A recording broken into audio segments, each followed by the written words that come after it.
What's up, a Cinema Shogun here, and Ezra Miller has now deleted his Instagram profile after new allegations against him have come to light, and another 12-year-old child has stepped forward accusing him of being a creepy groomer. Now, of course, before he deleted his Instagram profile, he took the opportunity to basically taunt law enforcement and the parents of a missing 18-year-old child. Before deleting his Instagram, the last thing he posted was a series of Instagram stories, and one of those stories has a post saying, "You cannot touch me, I am in a different universe." Now, of course, people took this as a joke, like, oh, he's clearly taunting the parents and law enforcement. This is a slight jab at the police and the dad of this little girl that he's run off with. However, I think this is something that we should take really seriously.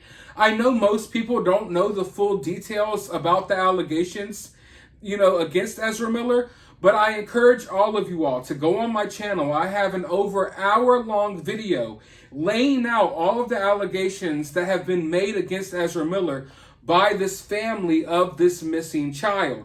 I think all of you all should watch it because it's way worse than you can imagine. And the reason I take this seriously when Ezra Miller says, "You cannot touch me, I'm in a different universe," is because Ezra Miller is on record claiming that he is the second coming of Christ. I am not joking. He has told people in the past that he is the second coming of Christ.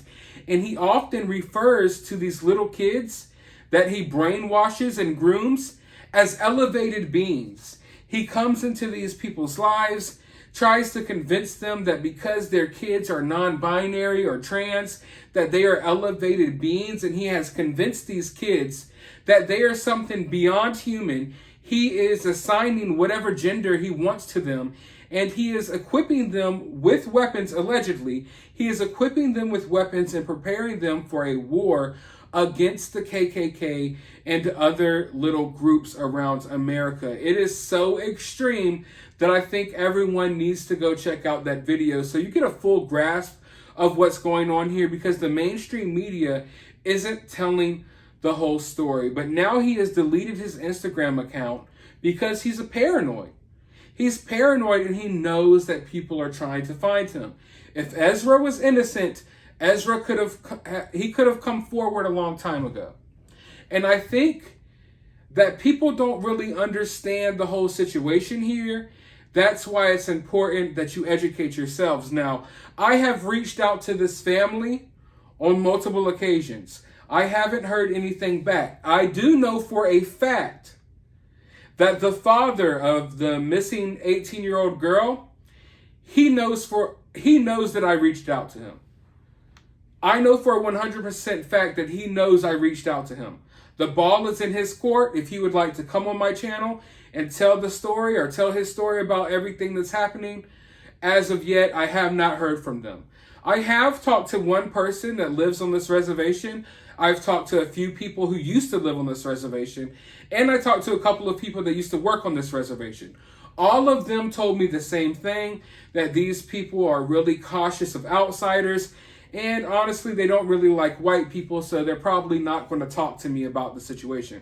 And if that's how they feel, whatever. That's on them. All I'm trying to do is make sure that this girl is okay, because I strongly believe that Ezra Miller is forming a cult, and I believe that he is dangerous. I know for a fact he is armed, and I won't put anything past him, including harming himself or talking other people into harming themselves. So this is a really scary situation. I think a lot of people believe that the parents just came out of nowhere and started accusing Ezra of this. That's not the case. If you get a grasp of the whole story, you will see that the parents have been going throughout a process of trying to get their daughter. They did not want to make this public from the get-go. They have been silently working in the background trying to get their daughter. At one point, they got their daughter back.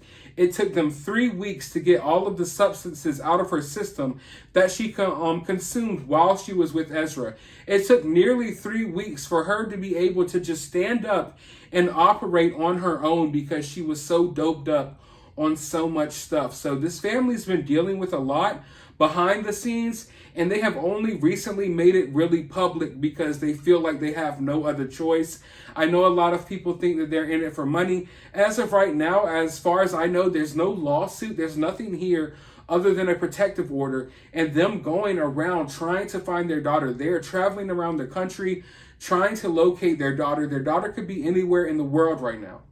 As of right now, there's no lawsuit. There's nothing for them to financially gain from getting their daughter back other than, them just getting their daughter back. So I haven't noticed any other motives here. I know it's a weird situation why she was allowed to be around Ezra Miller so much, and that's a conversation that I do believe we need to have. And it's something that I've pointed out in my prior videos. But as of right now, I think it's important that we locate Ezra Miller and locate the little girls. There's multiple non-binary young people who are under Ezra's control, who Ezra is basically carting around all around the world while he assaults people. And I think that we need to make sure that those people are okay. Let me know your thoughts about this down in the comments below. While you're down there, hit that thumbs up button, hit that subscribe button, ring that notification bell. Like I said, go check out that video if you haven't already. And as always, I'll talk to you on the next video.